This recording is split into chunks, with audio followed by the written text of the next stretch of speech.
So this episode of Boruto wasn't actually that bad. In my personal opinion, it was actually pretty decent compared to the other episodes that we have seen of Boruto. And I think that's mainly because of the fact that I enjoyed, like, the episode as to how everything went down up until the very end.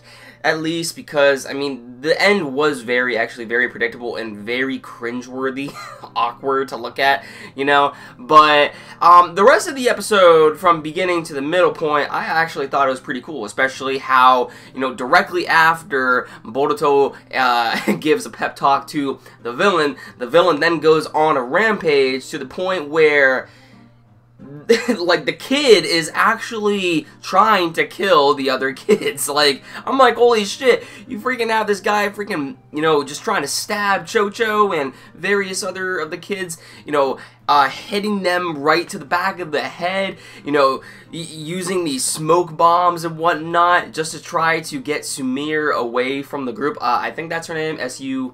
I think that's how you spell her name. I don't know how to pronounce it though. Sumire, I don't know.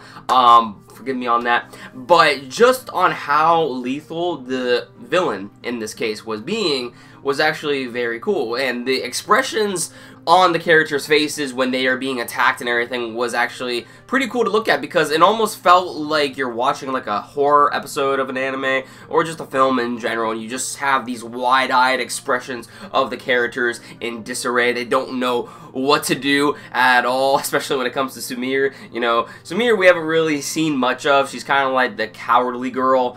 Not shy, very cowardly, almost in a way kind of like Rock Lee, or Metal Lee, I should say. So, yeah, it was just kind of cool seeing that part of the episode, because that's where things got really intense, and the episode was like this for me. I was like, okay, it's okay, and then it was like, whoa, nice, and then at the end of the episode, kind of just died down a little bit because of how predictable the end was, and also just how cringy it became.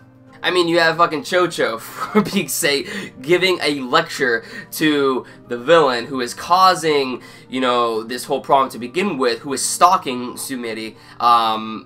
Again, I don't know how to pronounce her name, I'm sorry, but this stalker is causing a whole problem for the rest of the kids because he is trying to find his way into Sumire's heart.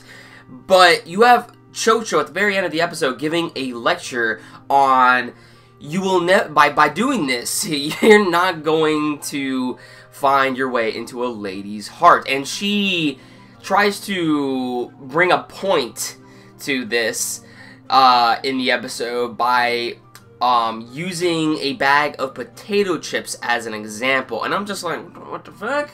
She's like saying, these are the good potato chips. They have always been on the shelf for a very long time, waiting for someone to pick them up. So you know what? I decided, hey, I'm going to pick them up. However, the rest of the potato chips are on the shelf, you know, because I don't see the desire for them. She starts, like, to try to use these potato chips as an example of making a way into someone's heart. And like, it's just like, what?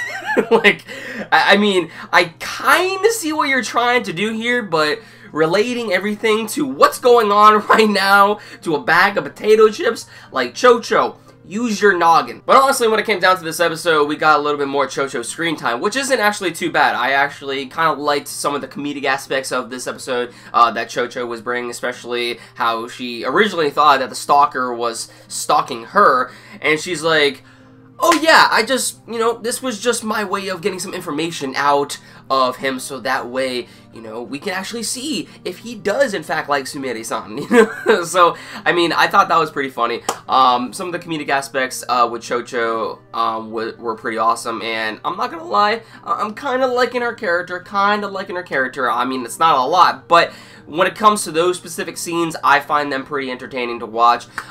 So it's kind of cool that we actually got some more screen time revolving around her character, and it's kind of weird to see how she pretty much resolved everything by the end of the episode, which is even weirder. But, I mean, hey. Now what's quite funny about this episode is that the villain in this episode is kind of like your average, teenager, just really rebellious, really kind of like stuck up, thinking that everyone's against him and whatnot. I'll never be loved, blah, blah, blah, blah, blah. I mean, we've all been down that route before, when we were youngins, okay? But it was just very funny to see how exactly this guy was acting, because it was actually quite comical, not gonna lie. But again, like as I said, in the middle part of the episode, that's where things were really getting heated, when he started to actually almost killing, some of the several students that were going around in the school. So that part was actually pretty cool. But regarding his overall personality, it seemed as though he was too attached to Sumire-san, and obviously his emotions were getting the better of him, and that's what we technically been seeing regarding these people who have been possessed. Now, the thing about this is that Boruto, when they first met, he saw him not being possessed by the chakra that is going down within the village at the moment. But the very next day is when he starts to go on a rampage and be completely different. Now, the cool thing about this guy is that he has like a disguise jutsu. He can put on that freaking Harry Potter cloak and freaking just, disappear. Nobody can see him besides Sumire-san, apparently.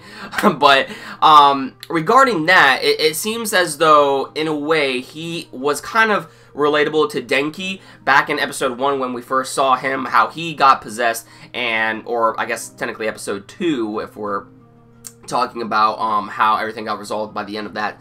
Basically, it kind of like vanished away from Denki once he woke up and realized what was going on, and that's kind of like the same thing that happened with this villain, this Stalker in this episode. So the emotions, it really depends on the emotional state of the character, and that is how, I guess, their chakra is corrupting them. I don't know if it's their chakra, presumably. We really don't know. It could be someone else entirely. And we have at the end of the episode Mitsuki, talking to Orochimaru, most likely. I mean, sure, we don't know who he's talking to, but I mean, he's talking to a fucking snake. I mean, just draw the connections. Mitsuki looks like Orochimaru as well, and I'm pretty sure it's been confirmed that Mitsuki is in fact a clone of Orochimaru, at least from my knowledge. I'm pretty positive. I mean, the guy looks the same as him, and has the same cloak and everything, okay? There's a lot of connections you can make. So, if he is talking to Orochimaru, apparently they are going under an investigation within the village. And this is most likely to see how, Orochimaru is going to bring his next step into conquering the Hidden Leaf Village into fruition, which we can probably see later down the line. So I don't know if he is actually doing this whole sort of, chakra thing that is going on. We really don't know if it's him or not.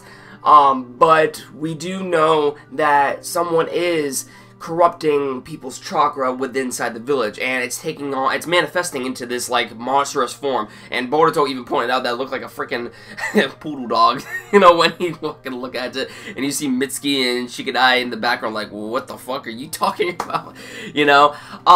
So yeah, it seems as though people's chakras are being corrupted and manifesting themselves, like they're basically taking on a whole different life for themselves. Basically, instead of, the person wielding the chakra is technically wielding the person. It's like corrupting their overall state of mind to the point in which they go on a, big rampage, and their emotional state seems to have something to do with it. So, again, we don't know if this is like some sort of, virus, something that's going down in the village, or if somebody is manipulating these people's chakras to begin with.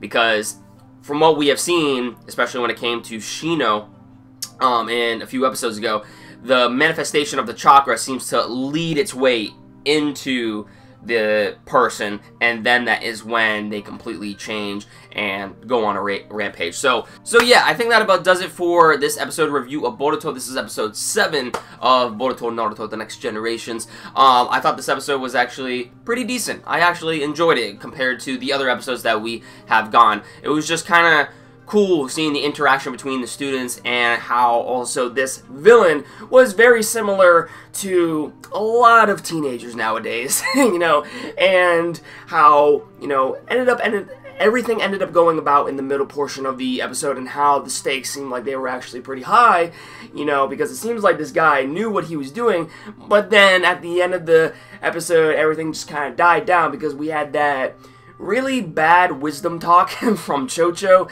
and it was just very predictable. But I mean, hey, this is a shonen series, so this is something that we have to expect. But I mean, the rest of the episode wasn't that bad. The ending, but yeah. This episode was alright. I personally enjoyed it. What about you guys? Let me know your thoughts in the overall, let me know your thoughts overall in the comments down below. Thank you for watching. Be sure to give this video a like if you enjoyed it, and if you want to stay updated to more of my future content on my channel, hit that red subscribe button down below and you'll never miss a video from me. That about does it for this video, everyone. Thank you all for watching. I'll catch you all in the next one.